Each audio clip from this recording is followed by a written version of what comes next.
اعوذ باللہ من الشیطان الرجیم بسم اللہ الرحمن الرحیم وما اصابکم من مصیبت فبما کسبت ایدیکم ویعفو عن کثیر۔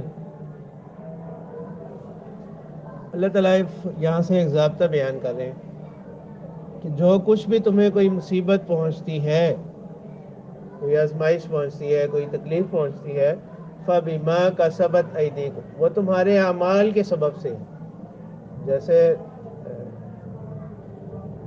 سورہ روم میں بھی فرمایا ظہر الفساد فی البر والبحر بما کسبت ایدی الناس۔ تو معلوم ہوا کہ جو بھی مصیبت یا تکلیف انسان پر آتی ہے اس کا اکثر سبب کیا آتا ہے؟ اپنے اعمال ہی آتے ہیں۔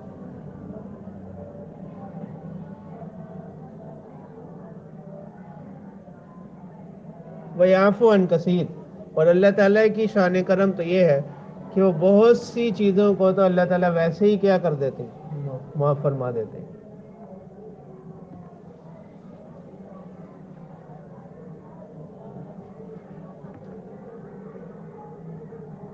اسی لیے بعض علماء سے منقول ہے، کہتے ہیں کہ ہم اس بات کو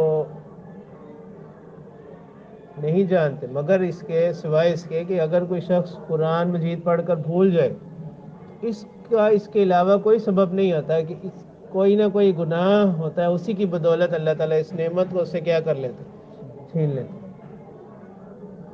وَمَا أَنْتُمْ بِمُعْجِزِينَ فِي الْأَرْضِ، اور تم عاجز کرنے والے، تھکا دینے والے، ہرا دینے والے نہیں ہو زمین میں۔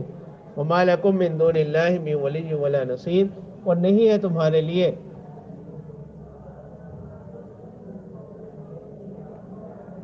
اللہ کو چھوڑ کر، اللہ کے علاوہ کوئی دوست اور نہ ہی مددگار۔ وَمِنْ آیَاتِهِ الْجَوَارِ فِي الْبَحْرِ كَالْأَعْلَامِ،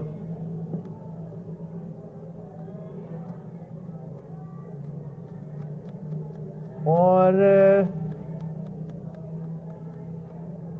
اس کی نشانیوں میں سے کشتیاں ہیں، فی البحر، دریاؤں میں، کالأعلام، جیسا کہ پہاڑ۔ إِن يَشَأْ يُسْكِنِ الرِّيحَ فَيَظْلَلْنَ رَوَاكِدَ عَلَى ظَهْرِهِ، اگر اللہ تعالیٰ چاہیں تو یسکن الریح فیغللن رواکد علی ظہری، تو اللہ تعالیٰ ٹھہرا دے کس کو؟ ہوا کو، تو وہ کشتیاں ہو جائیں ٹھہری ہوئی علی ظہری، یعنی اس سمندر کی، اس دریا کی پشت پر، کہ وہ وہاں سے وہی ٹھہری رہے، وہاں سے ہل ہی نہ سکے۔ ان فی ذلک لآیات لکل صبار شکور، تو اس میں البتہ کیا ہے؟ بڑی پتے کی باتیں ہیں، بڑی نشانیاں ہیں ہر صبر کرنے والے کے لیے اور شکر کرنے والے کے لیے، قدر کرنے والے کے لیے۔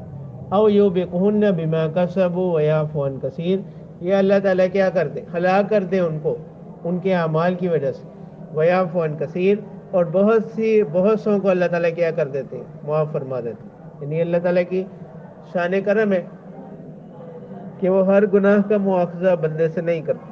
وَيَعْلَمَ الَّذِينَ يُجَادِلُونَ فِي آيَاتِنَا، اور جان لیں وہ لوگ جو جھگڑتے ہیں ہماری نشانیوں میں، ہماری آیات کے بارے میں، یعنی یا تو ان کا انکار کر دیتے ہیں یا ان میں باطل تعویلات کرتے ہیں۔ مَا لَهُم مِّن مَّحِیصٍ، ان کے لیے نہیں ہے کوئی بچاؤ، کوئی خلاصی، کوئی چھٹکارا۔ فَمَا أُوتِیتُم مِّن شَیْءٍ فَمَتَاعُ الْحَیَاةِ الدُّنْیَا وَزِینَتُهَا، جو کچھ بھی تمہیں دیا گیا وہ کیا ہے؟ دنیا کی زندگانی کا سامان ہے۔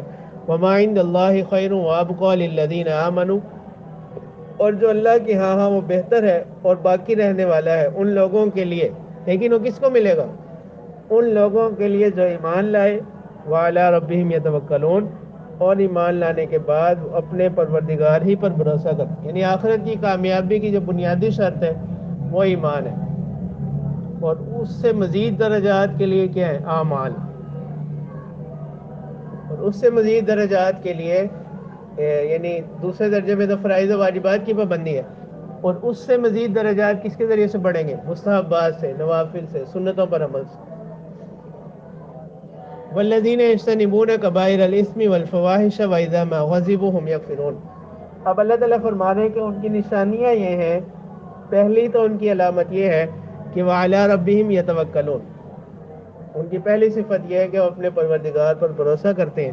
اور دوسری صفت یہ ہے والذین یجتنبون کبائر الاثم والفواحش، اور وہ اجتناب کرتے ہیں بڑے گناہوں سے، بڑے بڑے گناہوں سے۔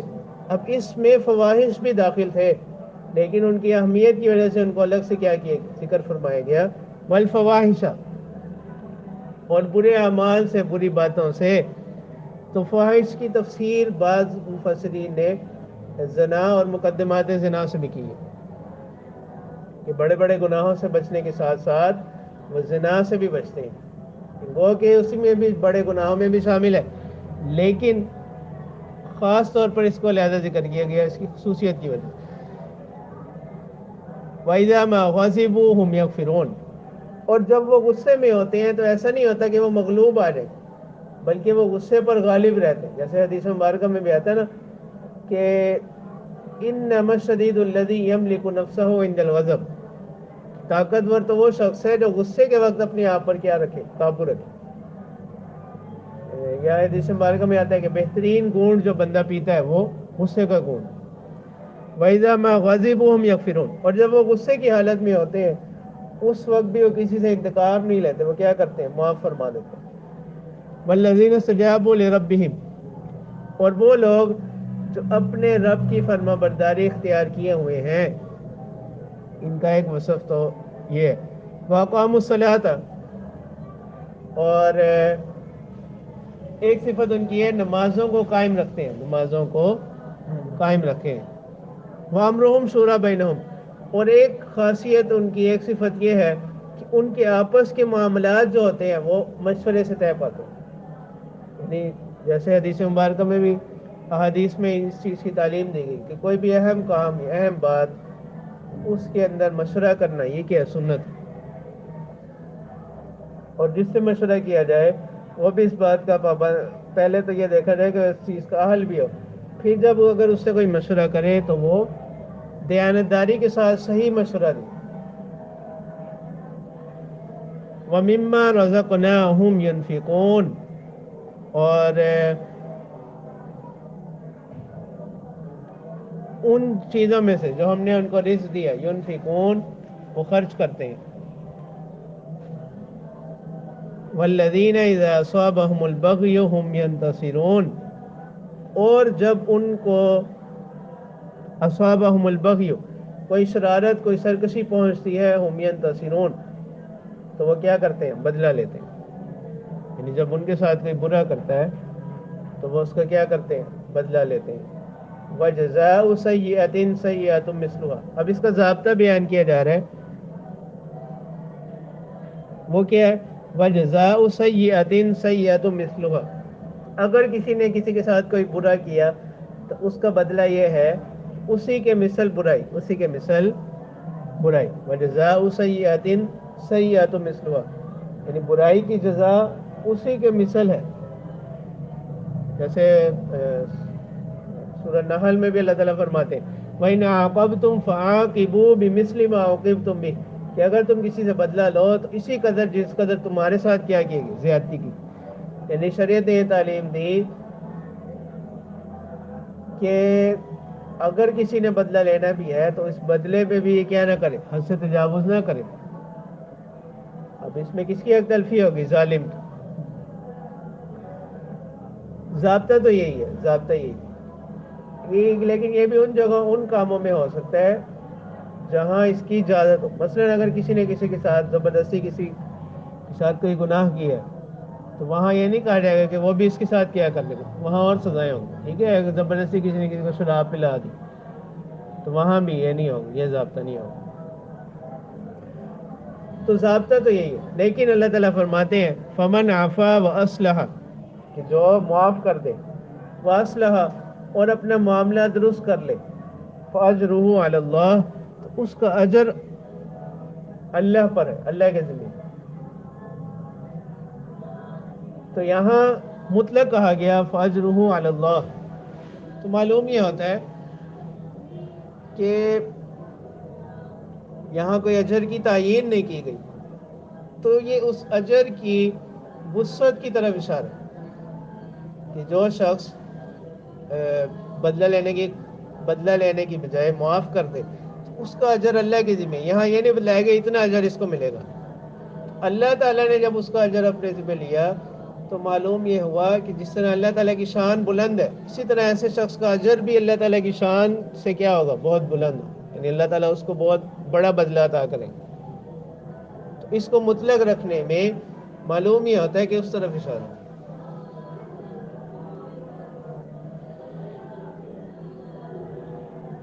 البتہ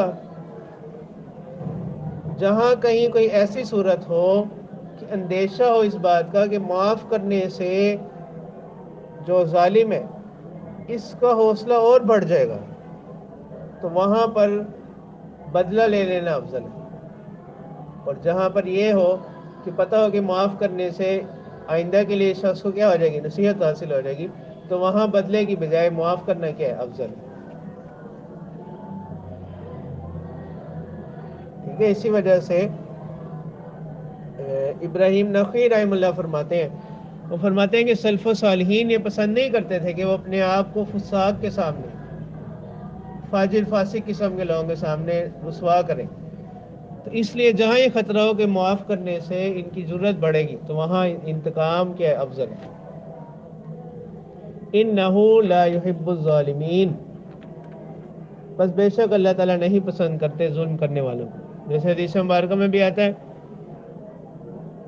کہ آپ صلی اللہ علیہ وسلم نے حضرت ابوبکر رضی اللہ تعالیٰ عنہ کو ایک مرتبہ نصیحت کرتے ہوئے فرمایا کہ 3 چیزیں برحق ہیں. پہلی تو یہ کہ اللہ تعالیٰ جس شخص پر ظلم کیا جائے اور وہ محض اللہ کے لیے معاف کر دے،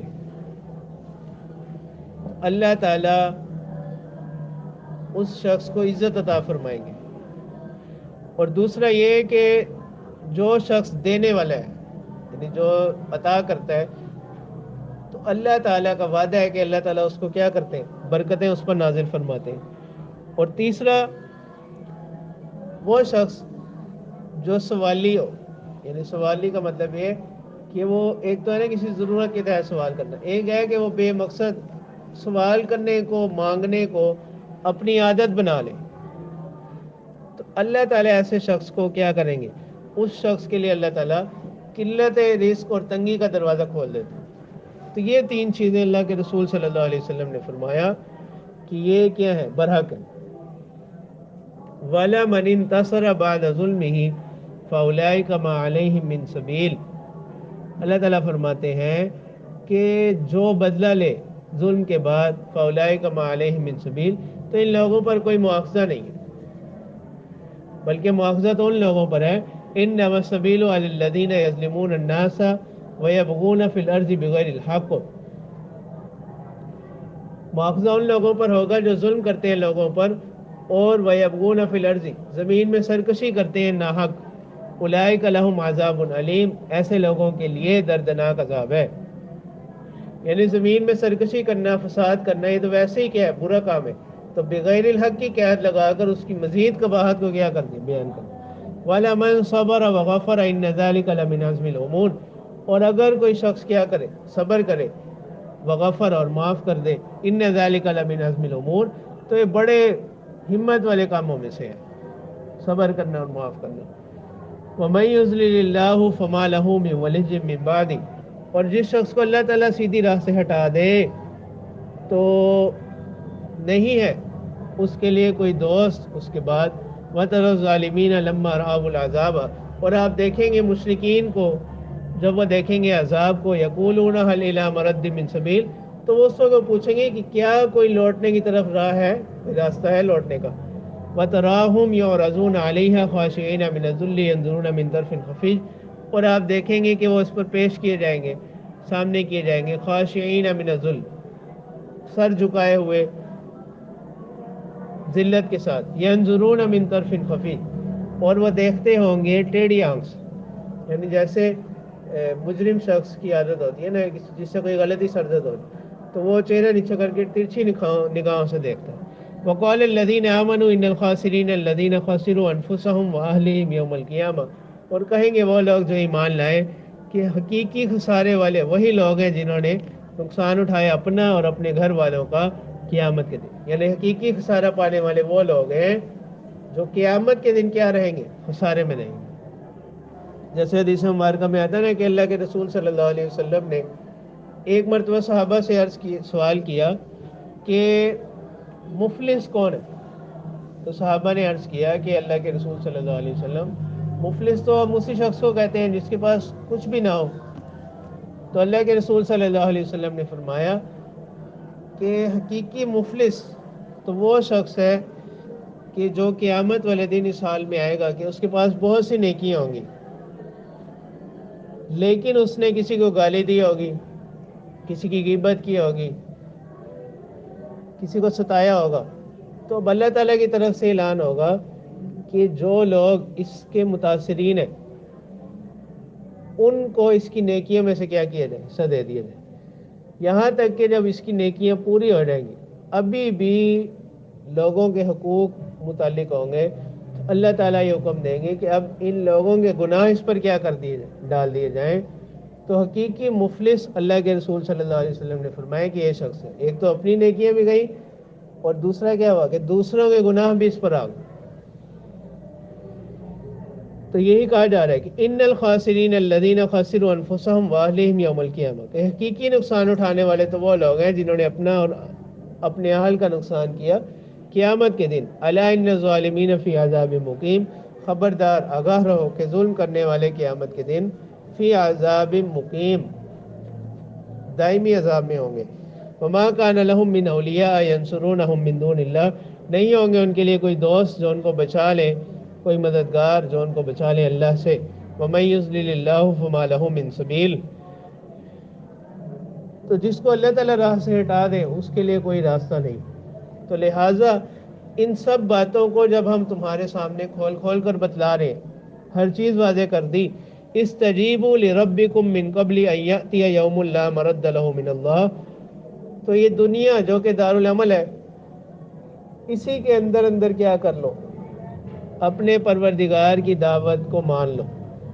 استجیبوا لربکم یعنی اپنے پروردگار کی بات کا جواب دے دو اس سے پہلے کہ ایک ایسا دن آئے کہ جس دن لوٹنا نہیں ہوگا اللہ سے کسی کو بھی. ما لکم من ملجأ یومئذ، تمہارے لیے اس دن کوئی پناہ گاہ نہیں ہوگی. وما لکم من نکیر، اور نہ تمہارے لیے کوئی اس دن روک ٹوک ہوگی. فَإِنْ أَعْرَضُوا فَمَا أَرْسَلْنَاكَ عَلَيْهِمْ حَفِيظًا، اگر اب بھی وہ آپ کی باتوں کو نہ مانے. اب یہاں آپ صلی اللہ علیہ وسلم کو تسلی دی جا رہی ہے کہ اب بھی اگر وہ اعراض کریں، نافرمانی پر قائم رہیں، آپ کی باتوں کو نہ مانے، فَمَا أَرْسَلْنَاكَ عَلَيْهِمْ حَفِيظًا، تو ہم نے آپ کو ان پر کوئی نگہبان بنا کر نہیں بھیجا کہ اگر وہ نافرمان ہے تو ان کے بارے میں ہم آپ سے سوال نہیں کریں گے، بلکہ ان علیک الا البلاغ، آپ کے ذمہ صرف پیغام پہنچا دینا ہے.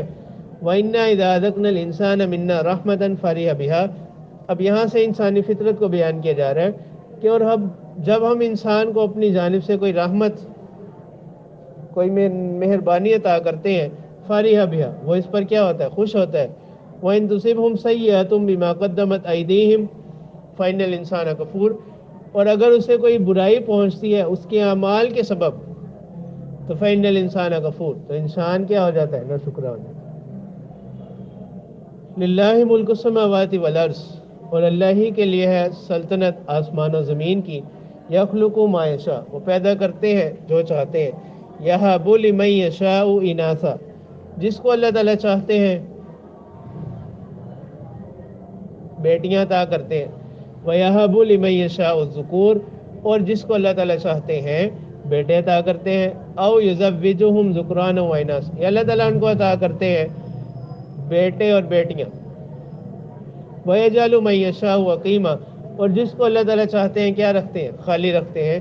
إِنَّهُ عَلَى كُلِّ شَيْءٍ قَدِيرٌ، إِنَّهُ عَلِيمٌ قَدِيرٌ، بے شک اللہ تعالیٰ جاننے والے، قدرت والے، کہ ہر شخص کو اس کے مناسب حال اللہ تعالیٰ نعمت عطا کرتے ہیں. اب آگے وہ اس کو سمجھے یا نہ سمجھے یہ اور بات ہے.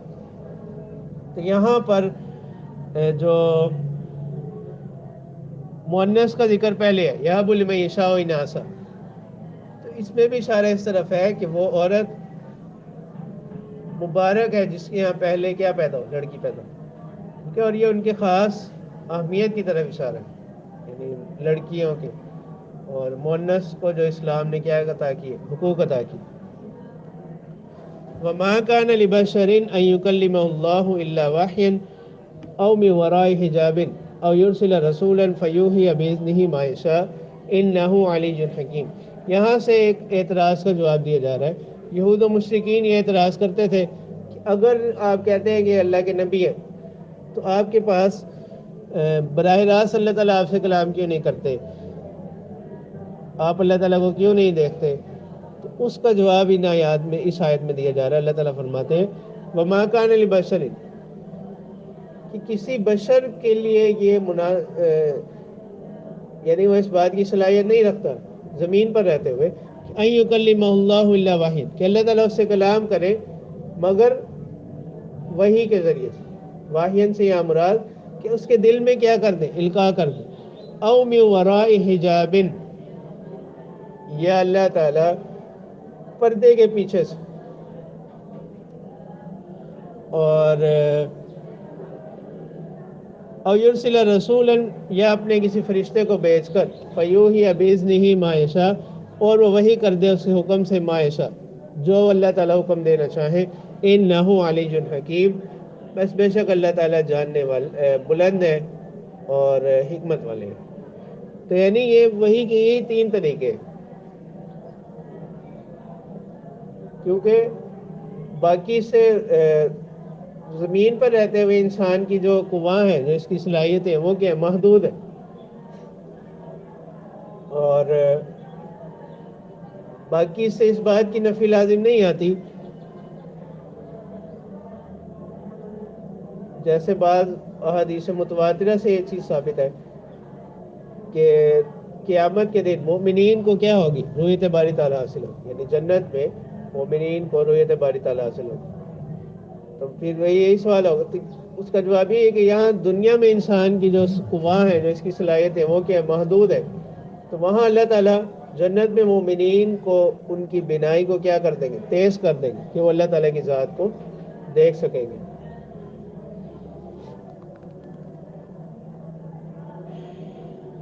تو ان کے اس اشکال کا جواب ہو گیا.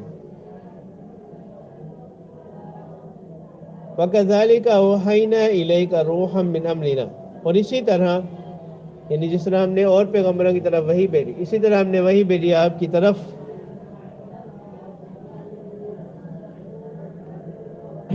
روح من امرنا، یعنی روح کے ذریعے سے. روح سے مراد جبریل امین. من امرنا، ہمارے حکم سے. ما کنت تدری ما الکتاب ولا الایمان ولکن جعلناہ، آپ نہیں جانتے تھے کوئی کتاب اور نہ ہی کوئی ایمان، یعنی نبوت کی تعلیمات سے پہلے آپ ان تعلیمات کو نہیں جانتے تھے. ولیکن جعلناہ نورا نہدی بہ من نشاء من عبادنا، لیکن اس سے یہ لازم نہیں آتا ہے کہ معاذ اللہ نبوت ملنے سے پہلے آپ اپنی قوم کی بدعمالیوں میں کیا تھے، ان میں مبتلا تھے. بلکہ اللہ تعالیٰ انبیاء کی پرورش اس طرح کرتے ہیں کہ وہ کیا ہوتے ہیں، سلیم الفطرت ہوتے ہیں، یعنی وہ ابتدا ہی سے جو شرکی اعمال ہوتے ہیں، کفری اعمال ہوتے ہیں، ان سے بیزار ہوتے ہیں. اسی وجہ سے کسی بھی قوم نے کبھی بھی اپنے پیغمبر کی دعوت کے جواب میں ان کو مشرک نہیں کہا اور باتیں نہ کہیں. تو اسی طرح اشارہ ہے ولیکن جعلناہ نورا نہدی بہ من نشاء من عبادنا، لیکن ہم نے بنا دیا اس کو ایک ایسا نور کہ اس کے ذریعے سے ہم رہنمائی کرتے ہیں جن کی چاہتے ہیں ہم اپنے بندوں میں سے. یہاں بھی اسی طرح اشارہ ہے کہ نبوت جو ہے یہ کسب کے ساتھ نہیں بلکہ اللہ کی مشیت کے ساتھ.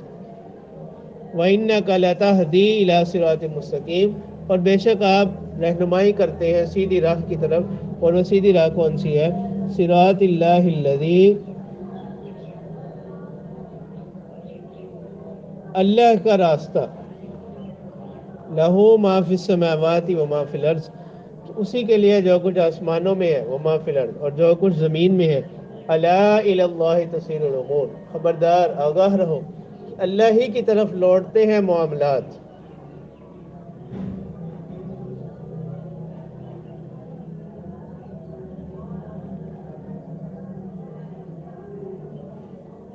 تو یہاں تک بھی ہم نے تعالیٰ یہ سورہ شورا مکمل ہو.